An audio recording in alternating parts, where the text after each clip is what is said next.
Live from New Delhi, you're watching DD India Live, India's voice to the world. I'm Ramesh Ramachandran. Coming up in the next 30 minutes. Israeli military masses on the outskirts of Rafah. The US warns that it would withhold weapons from Israel if its forces launch a major invasion of Rafah. President Vladimir Putin of Russia delivers Victory Day speech, says Moscow will do everything to avoid a clash of global powers, but will not let anyone threaten it.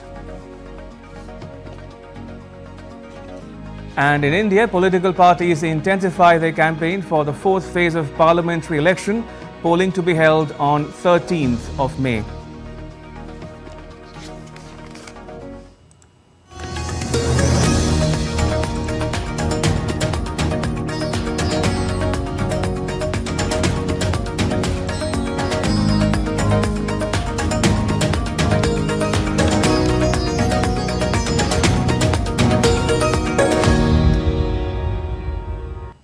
US President Joe Biden has said that he will halt US weapons shipments to Israel if Prime Minister Benjamin Netanyahu orders a large-scale operation in Rafah. Biden said in an interview that the US was still committed to Israel's defense and will supply the Iron Dome rocket interceptors and other defensive weapons.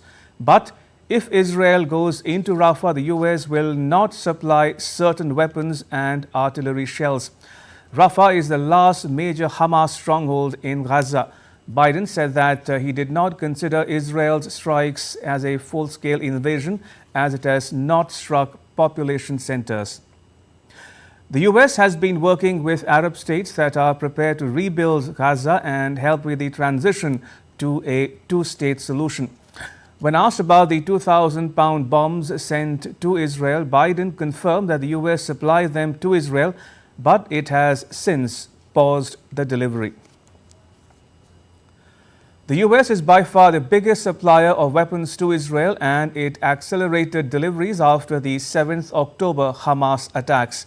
In 2016, the US and Israeli governments signed a third 10-year memorandum of understanding that provides $38 billion in military aid over the 10 years.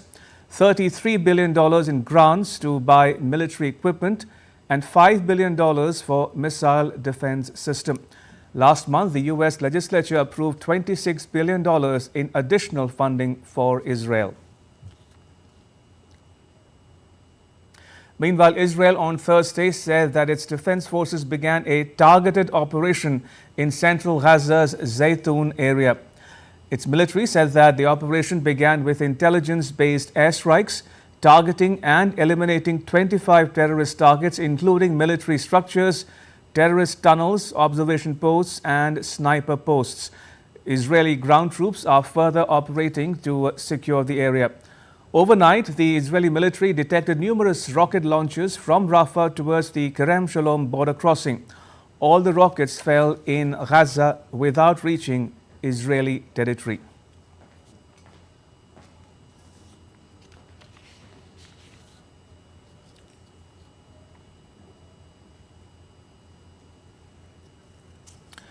Right, so that was the latest from West Asia on the Israel-Hamas conflict. We'll try to get you the latest from our correspondent on the ground, Sarah Coates, who is tracking every moment, every development of the conflict for us for the last many months now. Remember, just to recap, Biden has warned Israel again that if it enters Rafah and launches a big-scale invasion, then the US will halt further weapons delivery to Israel.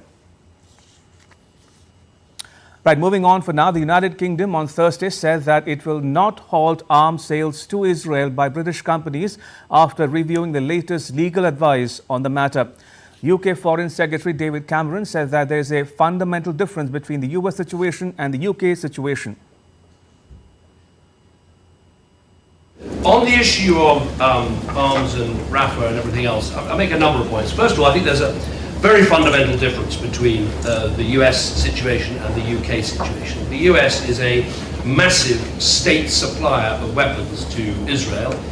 We do not have a UK government supply of weapons to Israel. We have a number of licenses, and I think our defence exports to Israel are responsible for significantly less than 1% of their total. So I think that is a big difference. Right, in other news, Russia is celebrating Victory Day, marking the erstwhile Soviet Union's victory over Nazi Germany in World War II. Speaking at the annual military parade in Moscow, President Vladimir Putin said that Russia will do everything to prevent a conflict between global powers, but will not allow anyone to threaten it. Это реликвия, которую нам передали старшего сержанта Дмитрия Монастырева.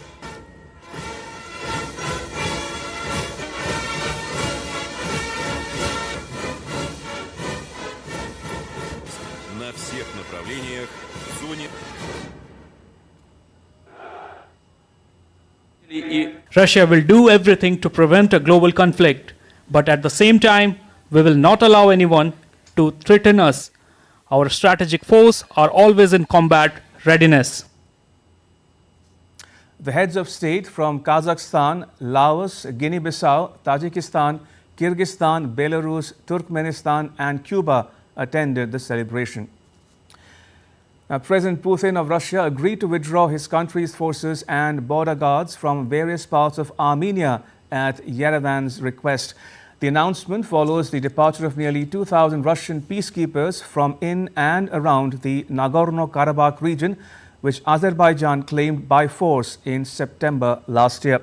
Their exit ended a multi-year deployment that gave Moscow a military foothold in the southern Caucasus region. Armenia also asked the Russian border guards to leave their posts at the country's main airport in Yerevan from the 1st of August. A Kremlin spokesperson was cited on Thursday as saying that Putin and Armenia's Prime Minister Nikol Pashinyan had reached an agreement on a wave of new Russian departures at a meeting held in Moscow on Wednesday. Ukraine plans to double electricity imports on Thursday after a powerful Russian attack on Ukraine's energy system. Ukraine's energy ministry said that the imports are expected to rise to nearly 17,000 megawatt hours as opposed to less than 8,000 megawatt hours on Wednesday. The state-run energy company called Ukhrhydroenergo said on Thursday that its two hydropower plants were severely damaged in Russian bombardments earlier this week and were no longer in operation. Ukraine operated 10 hydropower plants prior to the conflict with Russia, which produced about 10% of all Ukrainian electricity. In 2023, Russian forces blew up the Kakhovska hydropower plant, and after the latest attacks, only 7 plants are operating, and that too at significantly reduced capacity.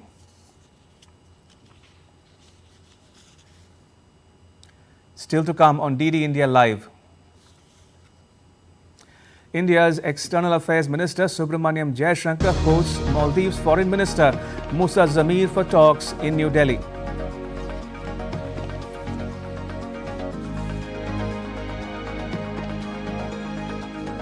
And China's President Xi Jinping receives ceremonial welcome in Budapest ahead of talks with his host, Hungary's Prime Minister Viktor Orban.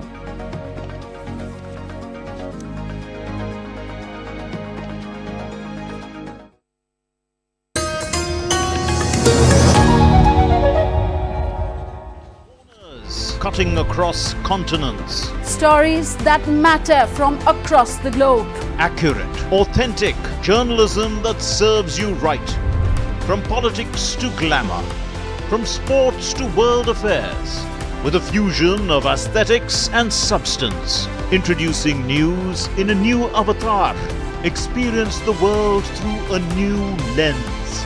Stay tuned to DD India for an exciting journey beyond borders.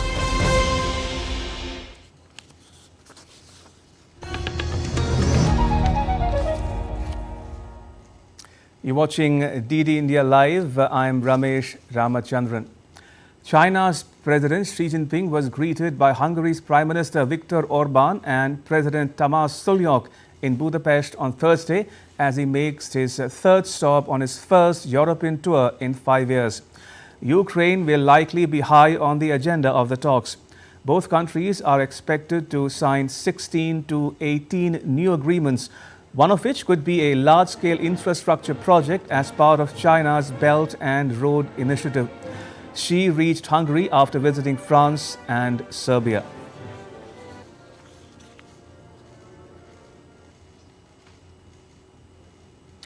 The adult film star, pivotal in former U.S. President Donald Trump's hush money trial, testifies again this Thursday.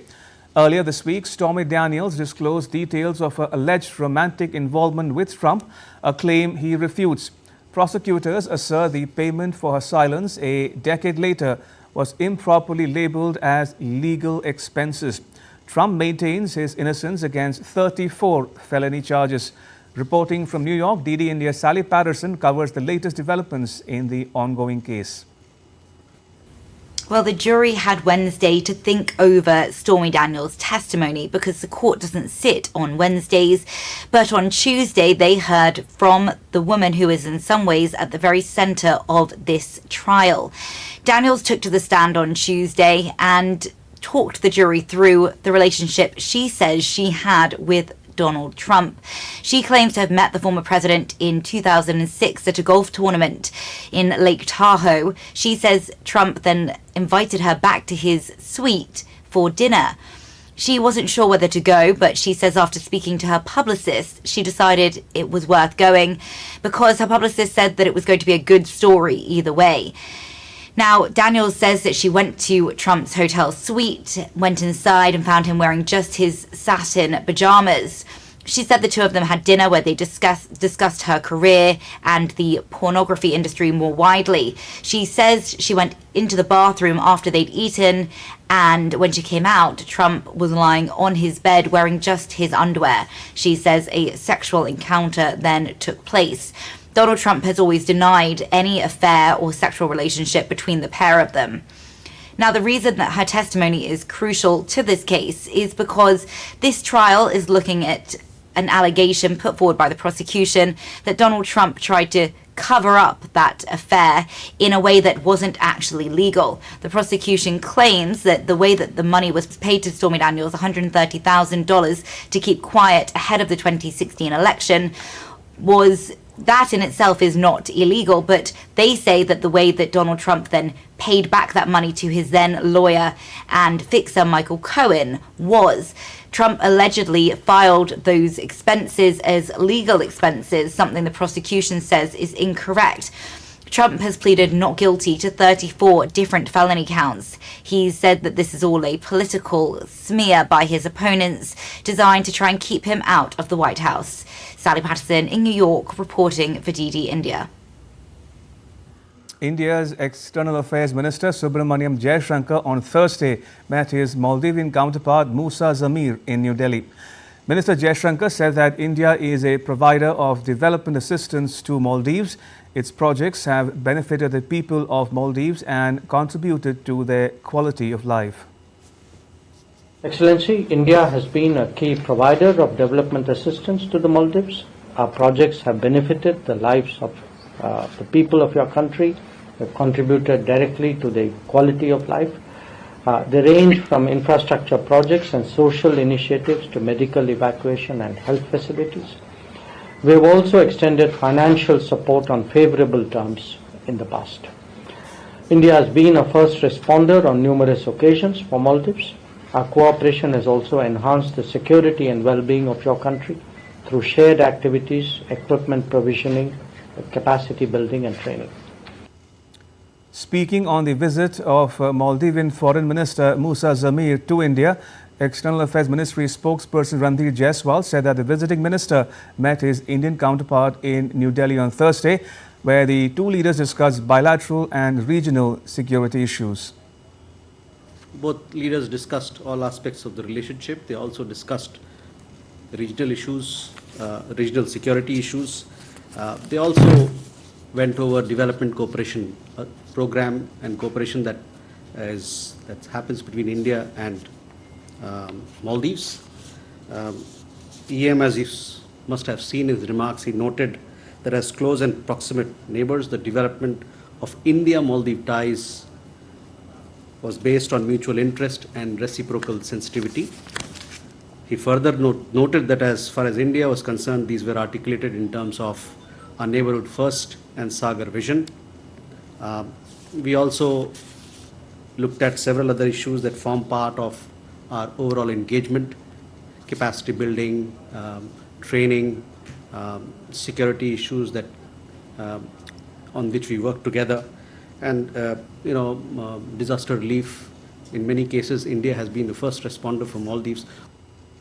And responding to a question on the Niger killing case, the spokesperson Randeep Jaiswal said that the Canadian authorities have not shared any specific or relevant evidence or information in the matter till date, adding that the matter is being prejudged. Let me first make it clear that no specific or relevant evidence or information has been shared by the Canadian authorities in regard to this particular matter till date with us. You will therefore understand our view that the matter is being prejudged when people say X or Y. Obviously, there are political interests at work. We have long maintained that separatists, extremists, and those advocating violence have been given political space in Canada. Our diplomats have been threatened with impunity and obstructed in their performance of duties. We've also pointed out to the Canadian authorities that figures associated with organized crime with links in India have been allowed entry and residency. Many of our extradition requests are pending with them. We are having discussions at the diplomatic level on all these matters with the Canadian side. In other news, India's External Affairs Minister Subramaniam Jaishankar on Thursday met UK National Security Advisor Tim Barrow in New Delhi. In a social media post, Minister Jaishankar said that he discussed regional and global issues with the British official. The visiting British official also held talks with India's National Security Advisor Ajit Doval.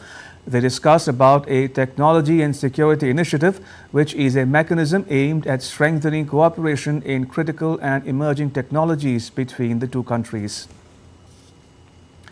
India's Foreign Secretary Vinay Mohan Kwatra has held talks in Dhaka as part of his two-day visit to Bangladesh.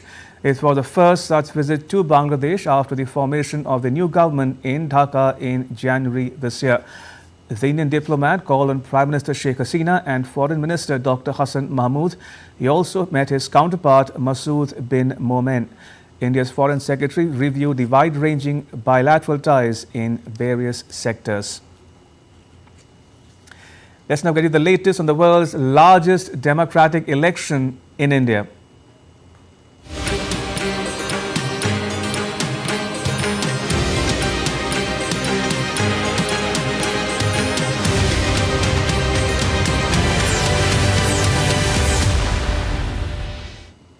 The fourth phase of India's parliamentary election will be held on the 13th of May. 96 constituencies in 10 states will be up for grabs. Polling will be held on all 25 seats of Andhra Pradesh and 17 constituencies of Telangana, along with certain other states. Campaigning is on in full swing. Meanwhile, today is the last date of withdrawal of candidacies for the sixth phase of the election. A total of 57 parliamentary constituencies in 6 states and 1 union territory will go to the polls in this phase on the 25th of this month. Campaigning for the fourth phase of elections is in full swing. Political parties are holding rallies and roadshows to woo voters. BJP leader Amit Shah held a rally at Bhongir in Telangana. Slamming the opposition, the senior BJP leader said that the Congress wants to fight elections by speaking lies. BJP President JP Nadda addressed a rally in Uttar Pradesh's Chitrakoot in support of the party's candidate R.K. Singh Patel. BJP leader and Uttar Pradesh Chief Minister Yogi Adityanath addressed a rally at Lakhimpur in the state. Congress General Secretary Priyanka Gandhi Vadra addressed a public meeting in Rai Bareli on Thursday. Samajwadi Party chief Akhilesh Yadav was to hold a rally in Uttar Pradesh's Lakhimpur. Utkarsh Verma is the party's candidate on the seat. BSP chief Mayawati was to hold a public meeting at Kannauj in Uttar Pradesh. TMC candidate from Behrampur Yusuf Pathan along with his brother and former Indian cricketer Irfan Pathan held a roadshow in Behrampur in West Bengal. Invest India, in collaboration with the International Solar Alliance and the High Commission of India in Colombo, hosted a workshop aimed at fostering innovation in the solar energy sector. The event brought together key players from Sri Lanka's solar startup ecosystem to explore the opportunities presented by the Solar X Startup Challenge. Deputy High Commissioner of India, Dr. Satyanjal Pandey, emphasized the immense growth potential of renewable energy in India. A two-day 117th Administrative Council meeting of the Asia Pacific Broadcasting Union got underway at Colombo, Sri Lanka on Thursday. The council meets twice yearly to decide on policy matters, review the union's finances and consider current issues facing the union. The ABU's Board of Directors, called the Administrative Council, consists of 18 of its full and additional full members who are elected by the members at the annual General Assembly for a 3-year term. Apart from Doordarshan, public broadcasters from 17 member countries are a part of the union's Administrative Council. Sri Lanka's Election Commission has announced that the presidential election will be held later this year. Issuing a statement on the presidential election, the Commission said the election will be held on a day between September 17 and the 16th of October 2024. The Commission further says that steps for electing the President will be taken according to the provisions of the Constitution. And now take a look at what else is making news in India. India's Coast Guard on Thursday signed an MOU with Bank of India on salary of defence personnel and pensioners scheme for Coast Guard personnel. The pact is geared towards providing customized benefits, especially for Coast Guard officers and enrolled persons. Rear Admiral Rajesh Dhankar, flag officer commanding of India's Eastern Naval Fleet, visited a think tank in Singapore and held discussions with the academia there. The Indian naval officer spoke about the role of the Indian Navy in furthering what New Delhi calls security and growth for all in the region, and how the current deployment of the Sunrise Fleet reiterates this commitment. The festival of Panchmukhi Utsav Doli of Lord Kedarnath reached the Kedarnath shrine under the leadership of a band squad of the Indian Army. Thousands of devotees accompany the procession. On Friday, the doors of Lord Kedarnath shrine will be opened for devotees. On to sports now, Manika Batra continued her dream run at Saudi Smash as she beat world number 14 Nina Mittelham to book her spot in the quarterfinals in Jeddah on Wednesday. Manika followed up her stunning second-round win over world number 2 Wang Manyu by beating German Mittelham in 22 minutes to reach the last 8 stage at this level for the first time in her career. This is Manika's first ever win over Mittelham in 4 meetings. She'll face Japan's Hina Hayata, world number 5, for a place in the semi-finals. Real Madrid snatched a last-gasp Champions League win at home over Bayern Munich to reach the final in London. DD India's Ollie Barrett has more. So we now know which teams Wembley will host on Saturday, June the 1st, and it will be Real Madrid against Borussia Dortmund. Real Madrid going for their 15th European Cup, showing again their pedigree in the Champions League tournament. The second semi-final was dramatic. It did look as if Bayern Munich were going to clinch an unlikely victory and head through to the final. Then there was that controversial substitution off of Harry Kane by the Bayern manager Thomas Tuchel, and after that a couple of goals for Real Madrid in the 89th minute and the 92nd minute from Joselu. So no English sides in the English-based Champions League final at Wembley on June the 1st. The English sides very upset indeed that none of them have made it to that final at the showcase destination of English football. There will be English interest though, of course. Jude Bellingham will play for Real Madrid unless there's an injury in the intervening period. He's hoping to cap a extraordinary first season as a Real Madrid player with a Champions League title to add to the La Liga title that he's already secured with the team. And for Borussia Dortmund, Jadon Sancho having a terrible season from his perspective at Manchester United, sidelined by Man United boss Erik ten Hag, back to his old club Borussia Dortmund on loan, and now he is into a Champions League final. Real Madrid, you have to say, will be favourites on Saturday, June the 1st, when we get to Wembley. Carlo Ancelotti, the manager of Real Madrid, despite having so many glittering sides over the years, says that this is the best squad he thinks that he has ever had. And as I say, as a result, his Real Madrid team will be favourites here in London on June the 1st. Ollie Barrett in London, reporting for DD India. And with that, it's a wrap on this edition of DD India Live. For those of you on the go, you can get all the latest news and updates on the DD India mobile app. The app is available on both Android and iOS platforms. You can scan the QR code on the screen now to download it.